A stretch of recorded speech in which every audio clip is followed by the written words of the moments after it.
अस्सलाम वालेकुम। गाइडेमी के प्लेटफॉर्म से मैं हूं जाहिद हुसैन। आज की वीडियो में हम डिस्कस करेंगे सीएसएस के बारे में।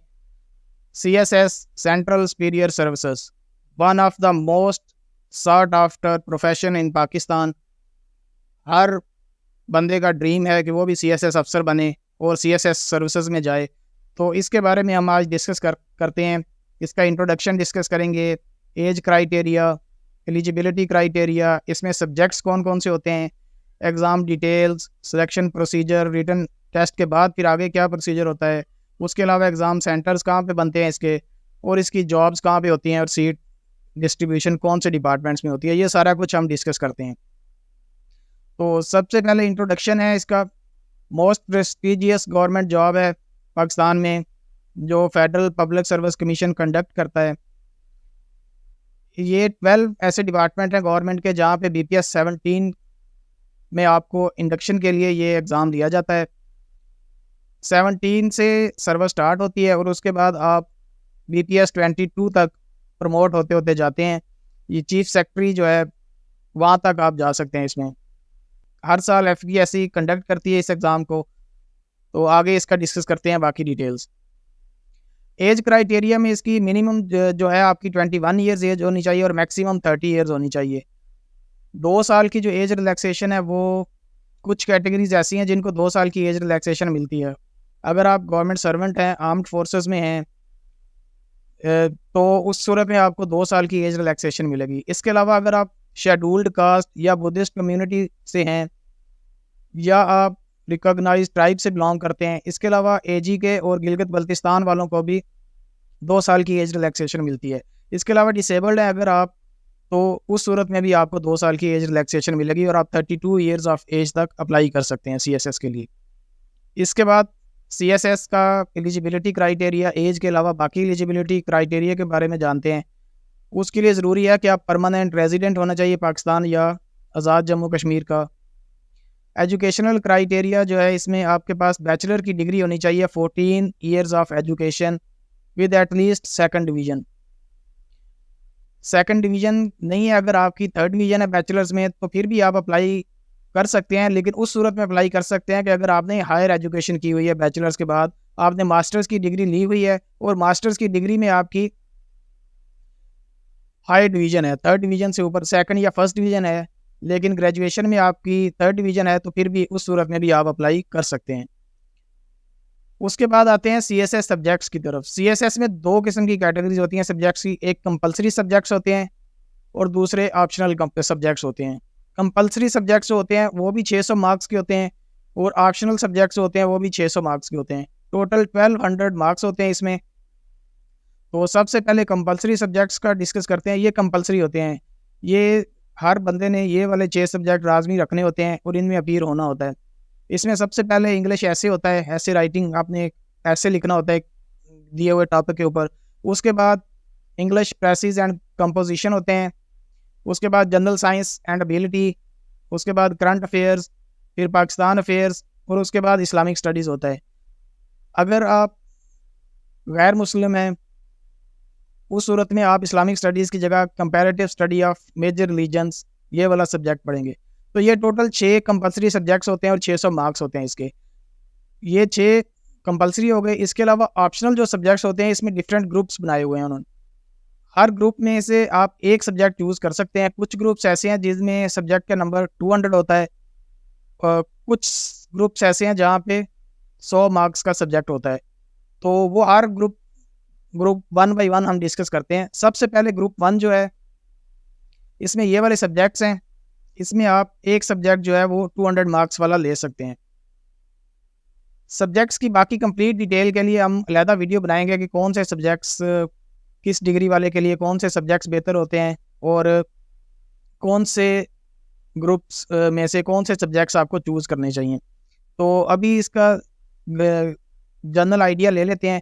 ग्रुप 2 में जो है उसमें भी इसी तरह, या आप 200 मार्क्स का एक सब्जेक्ट चूज़ कर सकते हैं, या अगर 100 मार्क्स वाले चूज़ करने हैं तो आप इसमें से 2 सब्जेक्ट चूज़ कर सकते हैं। उसके बाद ग्रुप 3 में आप 100 मार्क्स का एक सब्जेक्ट चूज़ कर सकते हैं। ग्रुप 4 में से भी 100 मार्क्स का एक सब्जेक्ट ले सकते हैं। ग्रुप 5 में से भी 100 मार्क्स का एक सब्जेक्ट ले सकते हैं। ग्रुप 6 और ग्रुप 7 में से भी इसी तरह आप 100 मार्क्स का एक सब्जेक्ट ले सकते हैं। टोटल आपने 600 मार्क्स पूरे करने हैं, इनमें से सब्जेक्ट चूज़ करके 6 ये ऑप्शनल हो जाएंगे और 6 कंपलसरी के साथ 1200 मार्क्स टोटल आपके हो जाएंगे। उसके बाद इसके एग्ज़ाम का शेड्यूल देखते हैं। एग्ज़ाम का शेड्यूल इसका एफपीएससी हर साल अक्टूबर नवंबर में एप्लीकेशन सबमिशन के लिए एडवर्टाइजमेंट देता है। तो अक्टूबर या नवंबर में नॉर्मली इसकी शेड्यूल होता है, आप एप्लीकेशन सबमिट कर सकते हैं अक्टूबर और नवंबर में। उसके अलावा एग्ज़ाम डेट जो आती है वो नॉर्मली फरवरी में आती है, फरवरी में रिटन एग्ज़ाम होता है। इसके बाद जो इसकी एज वगैरह कैलकुलेट करने के लिए कट ऑफ डेट होती है वो 31 दिसंबर होती है। अक्टूबर नवंबर में जब एडवर्टाइजमेंट आ जाती है तो उसके बाद जो कमिंग दिसंबर होता है वहाँ पे आपकी एज कैलकुलेट होती है। फॉर एग्जांपल आप at the time of applying, October में आप अप्लाई कर रहे हैं और उस टाइम आपकी एज जो है वो 30 पूरी नहीं हो रही, लेकिन दिसंबर में जाके पूरी हो रही है, तो फिर आप अप्लाई नहीं कर सकते क्योंकि कट ऑफ डेट जो है वो 31 दिसंबर है। 31 दिसंबर तक आपने अपनी डेट उस साल कैलकुलेट करनी है। इसके बाद फ़ीस है, CSS की फ़ीस जो है वो 2200 इसकी फ़ीस होती है एग्ज़ाम के लिए। इसके बाद आते हैं पासिंग क्राइटेरिया। जो इसका रिटन एग्ज़ाम होता है CSS का, उसके लिए पासिंग क्राइटेरिया में 40% मार्क्स आपने लेने होते हैं कंपलसरी सब्जेक्ट्स में। जो 600 मार्क्स का कंपलसरी पेपर होता है उसमें से 40% मार्क्स आपने हर सब्जेक्ट में लेने होते हैं। इसके अलावा जो ऑप्शनल सब्जेक्ट है उसमें से आपने 33% मार्क्स हर सब्जेक्ट में लेने हैं और टोटल जो आपका स्कोर है वो 600 मार्क्स या 50% मार्क्स से अबव होना चाहिए। अगर आप 40% मार्क्स लेके कंपलसरी और 33% मार्क्स लेके ऑप्शनल सब्जेक्ट पास कर भी लेते हैं, लेकिन टोटल स्कोर आपका 600 मार्क्स से कम रहता है, तो उस सूरत में भी आप पास नहीं होंगे। और इसके अलावा अगर आप 600 ले भी लेते हैं तो ये तो आप रिटन एग्ज़ाम पास करेंगे। उसके बाद एलोकेशन के लिए आपको मेरिट में टॉप पे आने के लिए 650 आप टारगेट रखें कि कम से कम 650 मार्क्स आप लेंगे, तो फिर आपकी एलोकेशन जो है वो कंफर्म हो गई है, उसके चांसेस ज़्यादा होंगे। उसके बाद इसका बाकी सिलेक्शन प्रोसीजर डिस्कस करते हैं कि रिटन एग्ज़ाम अगर आपने क्लियर कर लिया, आपके 600 प्लस मार्क्स आ गए हैं, उसके बाद आपका मेडिकल टेस्ट होता है, फिर साइकोलॉजिकल टेस्ट होता है और उसके बाद वाइवा होता है। सबसे जो टफ चीज़ होती है वो रिटन एग्ज़ाम ही होता है। रिटन एग्ज़ाम अगर आपने क्लियर कर लिया तो 90% चांसेस हो जाते हैं आपके सिलेक्ट होने के, क्योंकि 98% कैंडिडेट जो हैं वो रिटन एग्जामिनेशन में ही ड्रॉप हो जाते हैं, क्योंकि रिटन एग्जामिनेशन इसका मुश्किल होता है और हाईली कम्पिटिटिव होता है। बहुत तैयारी के बाद लोग उसमें आते हैं। उसके बाद CSS के एग्ज़ाम सेंटर डिस्कस करते हैं। जितने भी मेजर सिटीज़ हैं सब में रिटन एग्ज़ाम का सेंटर बनता है। इसके अलावा कई छोटे शहरों में भी बनता है। ये स्क्रीन पे आप देख सकते हैं, तकरीबन 23 सिटीज़ हैं जहाँ पे CSS के एग्ज़ाम सेंटर बनते हैं। तो आप कोई भी अपना करीबी जो है सिटी वो सिलेक्ट कर सकते हैं एग्ज़ाम सेंटर के लिए। लेकिन इसके जो इंटरव्यू की प्लेसेस हैं वो इतनी ज़्यादा नहीं होती। इंटरव्यू जो है वो मेजर सिटीज़ में ही होता है सिर्फ, तो वो प्रोविंशियल कैपिटल्स में ही होते हैं। इस्लामाबाद में होता है और इसके अलावा 4 प्रोविंशियल कैपिटल्स जो हैं वहाँ पे इंटरव्यू कंडक्ट होते हैं। तो रिटन एग्ज़ाम के सेंटर ज़्यादा हैं, लेकिन इंटरव्यू के लिए जो है वो आपको बिग सिटीज़ में ही आना पड़ेगा।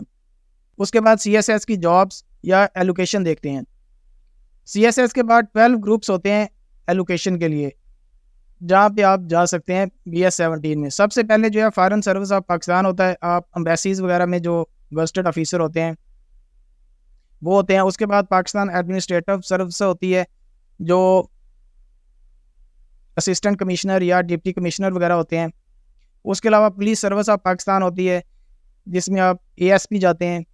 उसके अलावा इनलैंड रेवेन्यू सर्विस होती है। उसके बाद Pakistan custom, commerce and trade group, information service of Pakistan, military land and cantonment group. उसके बाद office management and secretariat group, फिर Pakistan audit and account service. उसके बाद पोस्टल ग्रुप और फिर रेलवेज़। ये 12 ग्रुप्स हैं जिसमें आपकी एलोकेशन होती है। और उसके बाद आप CSS के बाद इन 12 में से किसी भी एक ग्रुप में जाएंगे BS 17 में। स्केल आपका 17 ही होगा, लेकिन इन 12 में से किसी एक ग्रुप में आपकी एलोकेशन होगी। तो ये थी CSS की डिटेल।